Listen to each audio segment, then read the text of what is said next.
Certainly the principles for universal design for learning is something that all professors are thinking about now and incorporating specific strategies into classes. And when I reflect on the approaches that we take for English language learners, there's a lot of overlap. And really, both approaches are designed to make students feel welcome in the class, regardless of what their starting point is. They're all welcome in that classroom. They're welcome to bring their experiences. They're welcome to bring their questions and have that opportunity to still be part of that learning environment.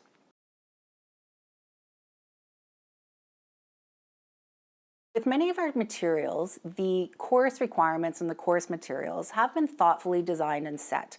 And so the focus then becomes on modifying the way that the students interact with the materials, how they analyze them, how we debate the content, how we discuss it, and sort of how you support those sorts of conversations.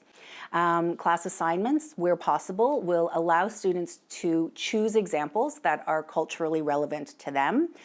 For example, we have a leadership course with presentations on leaders whom they admire. And allowing the students to choose somebody that they admire individually, it does permit them and sort of support their sharing of culturally diverse experiences, norms, motivations, examples of things that they are now sharing with their classmates to really support a full international sort of global environment that creates this very diverse and breadth of learning for all of the students involved. We also work hard to bring into course discussions sort of current and diverse examples. In another course this semester, we looked at the Canadian political system and Canadian elections. And during that same month as the Canadian elections, there was an election in the Czech Republic, and we had some students, some Czech students, who were able to bring those experiences. So it allowed the students to sort of each have a moment where they could be an expert in sharing some of this diverse learning with their classmates.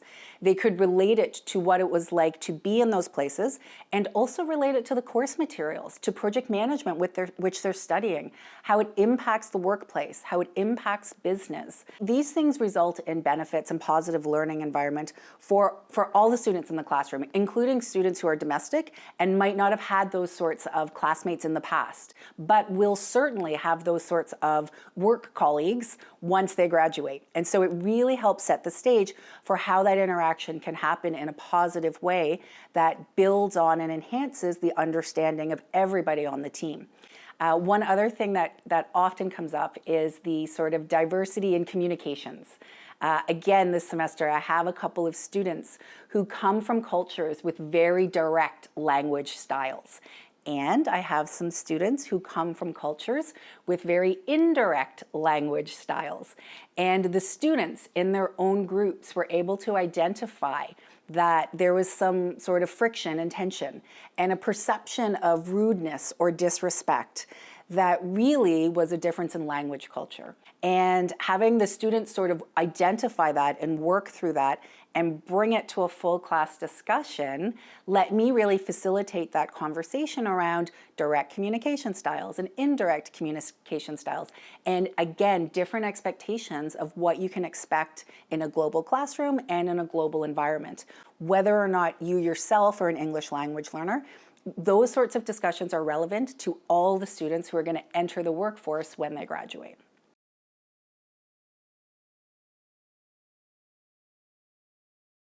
So thinking about vocabulary acquisition in particular, and so thinking about, in particular, industry-specific vocab, English idioms and turns of phrases that English language learners often struggle with because they are idioms and turns of phrases. And so taking the time to invite questions and sort of point out those phrases and idioms as we work through class materials, providing an opportunity for students to ask questions about any of the materials they've been asked to interact with, really just allowing that space and sometimes asking them straight out, have you seen this word before? Who knows what this word means? So drawing on their own experiences, letting them work through some of those sort of English language learning techniques of look at the words around it, look at the context. So reinforcing that good practice for language acquisition, particularly with vocab, and layering on the industry specific vocab that may be important, reminding them that part of their roles as learners and part of their roles as professionals will be to communicate with individuals who have varying degrees of expertise. And so reinforcing the sort of need for vocab that can take industry, what could be considered jargon, and turn it into plain language, and reinforcing the requirement for them to have that skill and develop that skill is another thing that we do to help with the vocab acquisition.